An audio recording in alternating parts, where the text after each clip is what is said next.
तो आज जिस पर हम बात करने वाले हैं वो एक कहानी की पटकथा है। नाम है अधूरी दास्तान। पहली नज़र में तो ये पुनर्जन्म और अधूरे प्यार की एक क्लासिक कहानी लगती है, लेकिन इसे पढ़ने के बाद एक बात बिल्कुल साफ हो जाती है। इसे सिर्फ कहानी कहने के लिए नहीं, बल्कि वायरल होने के इरादे से लिखा गया है। बिल्कुल सही कहा। इसमें वो सारे मसाले हैं जो आजकल सोशल मीडिया पर चलते हैं। मिस्ट्री है, एक दिल तोड़ने वाली लव स्टोरी है और एक ऐसा ट्विस्ट जो लोगों को बात करने पर मजबूर कर दे। तो आज हम सिर्फ कहानी नहीं समझेंगे, बल्कि इस पटकथा की बनावट को डिकोड करेंगे। मतलब ये देखेंगे कि एक राइटर दर्शकों के इमोशन से कैसे खेलता है और कहानी को यादगार कैसे बनाता है। तो चलिए इसकी परतों को खोलते हैं। कहानी की शुरुआत होती है राजस्थान में। हाँ, आरव। आरव वो शांत है, किताबों में खोया रहता है, लेकिन उसके साथ एक अजीब सी बात है। जब भी वो कोई पुरानी हवेली या किला देखता है तो उसे एक एक बेचैनी होने लगती है, जैसे वो उन जगहों को पहले से जानता हो। और यहीं से राइटर एक हुक सेट करता है। एक सामान्य से दिखने वाले किरदार को एक अनसुलझा रहस्य दे दिया जाता है। सही बात है। दर्शक तुरंत सोचने लगते हैं कि इस लड़के के साथ ऐसा क्यों हो रहा है, इसका अतीत क्या है। अच्छा, तो यहां तक तो सब ठीक चल रहा था, एक कॉलेज स्टूडेंट की कहानी। लेकिन फिर कहानी एक ऐसा मोड़ लेती है जहां से सब कुछ बदल जाता है। राइट। कॉलेज की एक ट्रिप कुंडेश्वर किले में जाती है। और जैसे ही आरव किले में कदम रखता है, उसका दिल जोर जोर से धड़कने लगता है। अच्छा। और उसे एक लड़की की दिल चीर देने वाली चीख सुनाई देती है।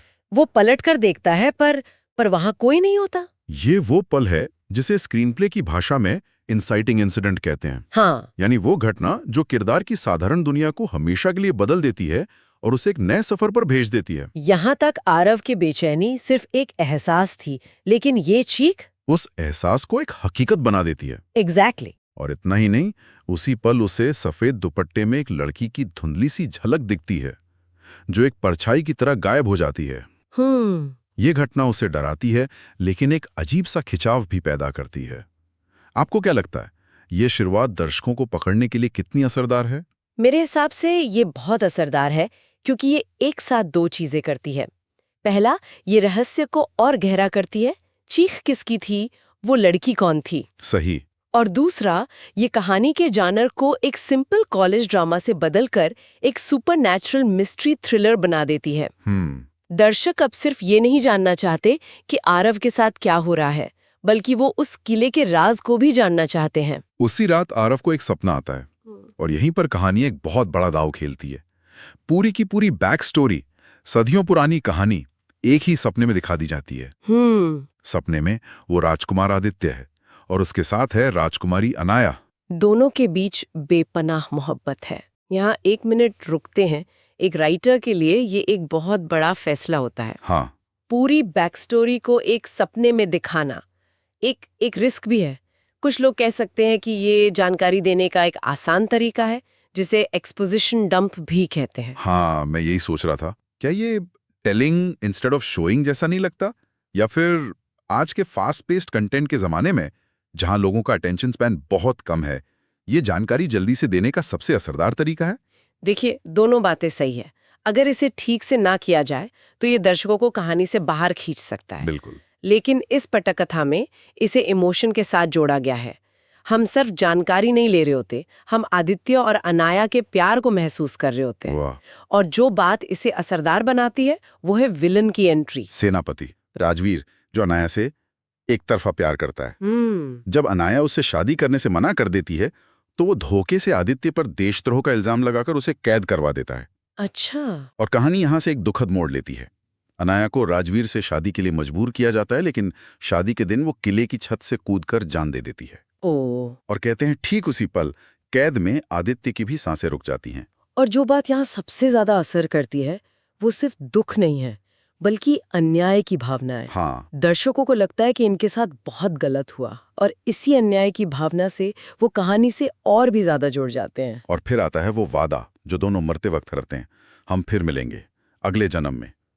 यहां पर कहानी एक बहुत बड़ा इमोशनल दांव खेलती है। आपको क्या लगता है, क्या ये वादा आज के सिनिकल दर्शकों के लिए थोड़ा ज्यादा फिल्मी नहीं हो जाता? हो सकता है, बिल्कुल हो सकता है, लेकिन भारत में ना पुनर्जन्म की कहानियों की एक गहरी सांस्कृतिक पकड़ है। ये वादा सिर्फ एक फिल्मी डायलॉग नहीं रह जाता, ये कहानी का मिशन स्टेटमेंट बन जाता है। अब कहानी सिर्फ आरवनी की है, ये उस वादे को पूरा करने की कहानी है। सही बात है। और दर्शक अब ये देखने के लिए रुकेंगे कि ये वादा पूरा होता है या नहीं। ये एक बहुत शक्तिशाली भावनात्मक हुक है। तो आरव सपने से जागता है और उसे सब कुछ याद आ चुका है, वो आदित्य है। लेकिन अब सवाल ये है कि उसकी अनाया कहाँ है। और फिर किस्मत देखिए, अनाया खुद चलकर कॉलेज आ जाती है अदिति के रूप में। आरव से देखते ही पहचान जाता है। उनके बीच का जो पहला सीन है वो बहुत खूबसूरती से लिखा गया है। उनका कनेक्शन इतना मजबूत दिखाया गया है कि वो पहली मुलाकात में ही एक दूसरे की तरफ खींचे चले आते हैं। और अदिति का वो डायलॉग, मुझे लगता है मैं आपको पहले से जानती हूँ, ये लाइन थोड़ी क्लीशेड लग सकती है, लेकिन इस कॉन्टेक्स्ट में ये बिल्कुल सही बैठती है ना? बिल्कुल, क्योंकि ये एक तरह से दर्शकों के लिए है। हम दर्शक जानते हैं कि वो एक दूसरे को जानते हैं। और जब अदिति ये कहती है तो ये हमारी उम्मीदों को पूरा करता है। ये एक संतोषजनक पल है। लेकिन कहानी इतनी सीधी नहीं हो सकती। जैसे ही वे करीब आते हैं, अजीब घटनाएं शुरू हो जाती हैं। अच्छा। कभी कोई परछाई दिखती है तो कभी अदिति पर हमला होता है। ये साफ हो जाता है कि कोई है जो उन्हें साथ नहीं देखना चाहता। आरव मदद के लिए एक संत के पास जाता है, जो उसे बताते हैं कि राजवीर ने भी पुनर्जन्म लिया है और वो इस जन्म में भी उन्हें अलग करने की कोशिश कर रहा है। और अब कहानी एक फुल फ्लेज्ड थ्रिलर में बदल जाती है।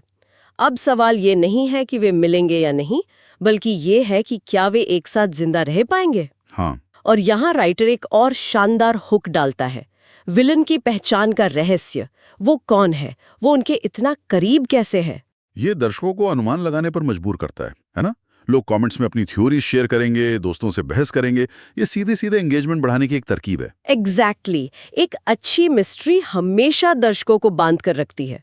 अब प्यार की कहानी के साथ साथ एक हू डन इट भी चल रहा है। कौन है राजवीर? हाँ, क्या वो कॉलेज का कोई स्टूडेंट है, कोई प्रोफेसर? ये सस्पेंस कहानी की रफ्तार को बनाए रखता है। और फिर आता है सबसे बड़ा ट्विस्ट। विलेन कोई और नहीं, अदिति का अपना बड़ा कजन राघव है, जो बाहर से बहुत प्रोटेक्टिव और देखभाल करने वाला भाई बनता है।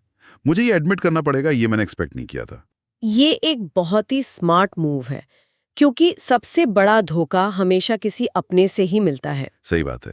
बाहरी दुश्मन से लड़ना आसान होता है, लेकिन जब दुश्मन आपके घर में, आपके भरोसे में छिपा हो, तो खतरा 100 गुना बढ़ जाता है। इस कहानी में विलेन को कजिन बनाना एक बहुत सोचा समझा फैसला लगता है। आपको इसमें क्या खास बात दिखती है? इसमें आजकल के सोशल मीडिया ट्रेंड्स की गहरी समझ दिखती है। बिट्रेयल या धोखा वाली कहानियां बहुत चलती हैं। हाँ। जब राघव विलन निकलता है तो ये सिर्फ एक कहानी का ट्विस्ट नहीं रह जाता, ये दर्शकों को व्यक्तिगत स्तर पर झकझोरता है। उन्हें उस धोखे पर गुस्सा आता है और ये गुस्सा उन्हें अपनी राय देने, कमेंट करने और कहानी को शेयर करने पर मजबूर करता है। ये एंगेजमेंट का एक गोल्ड माइन है। बिल्कुल। जब राघव को उनके पिछले जन्म की सच्चाई पता चलती है तो उसका पागलपन और भी बढ़ जाता है। और फिर क्लाइमैक्स के लिए कहानी हमें वापस उसी कुंडेश्वर किले में ले जाती है। राघव अदिति को अगवा करके किले की उसी छत पर ले जाता है जहां से अनाया कूदी थी। क्लाइमैक्स के लिए उसी जगह को चुनना ये एक बहुत ही प्रतीकात्मक और शक्तिशाली फैसला है। हाँ। ये सिर्फ एक लोकेशन नहीं है, ये अतीत और वर्तमान का लड़ाई का मैदान है। किरदार अपने भाग्य को बदलने के लिए उसी जगह पर वापस आ गए हैं जहां उनकी कहानी पहली बार टूटी थी। आरव वहां पहुंचता है और राघव चिल्लाता है, अगर वो तुम्हें नहीं मिला था पिछले जन्म में तो इस जन्म में भी नहीं मिलेगा। उफ। ये एक ही डायलॉग पिछले जन्म की पूरी त्रासदी को वर्तमान के इस एक पल से जोड़ देता है। और इस बार इतिहास खुद को नहीं दोहराता। पटकथा में लिखा है कि तेज हवा का झोंका आता है, राघव का पैर फिसलता है और वो नीचे गिर जाता है। इसे कहते हैं पोएटिक जस्टिस, है ना? बिल्कुल। मतलब जिस किले की छत पर उसने अनाया को खोया था, उसी जगह पर विलेन का भी अंत होता है। किस्मत का खेल देखिए। बिल्कुल।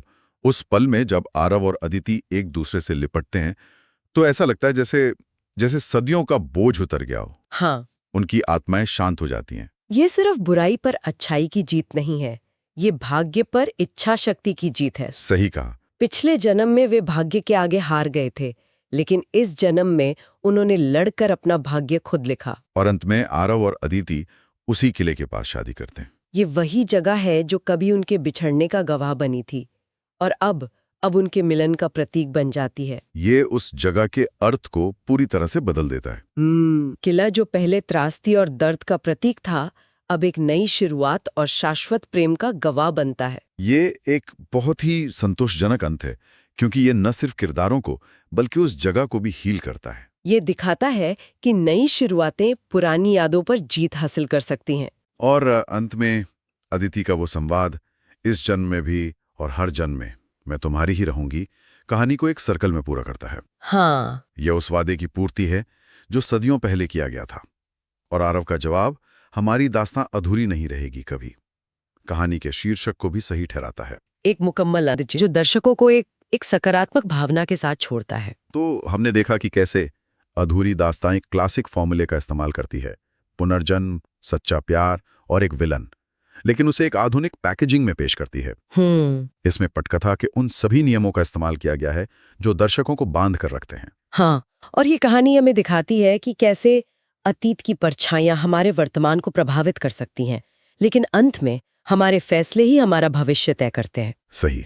ये भाग्य और स्वतंत्र इच्छा के बीच की लड़ाई को भी दर्शाती है, जहां अंत में प्यार की इच्छा ही जीतती है। और ये सुनने वालों के लिए एक दिलचस्प सवाल भी छोड़ जाती है। कुल अगर कर्म और भाग्य वास्तव में इतने शक्तिशाली हैं, तो क्या हमारे वर्तमान के रिश्ते और संघर्ष सिर्फ हमारे अपने हैं या वे किसी पुरानी अनकही कहानी की गूंज है? ये सोचने वाली बात है।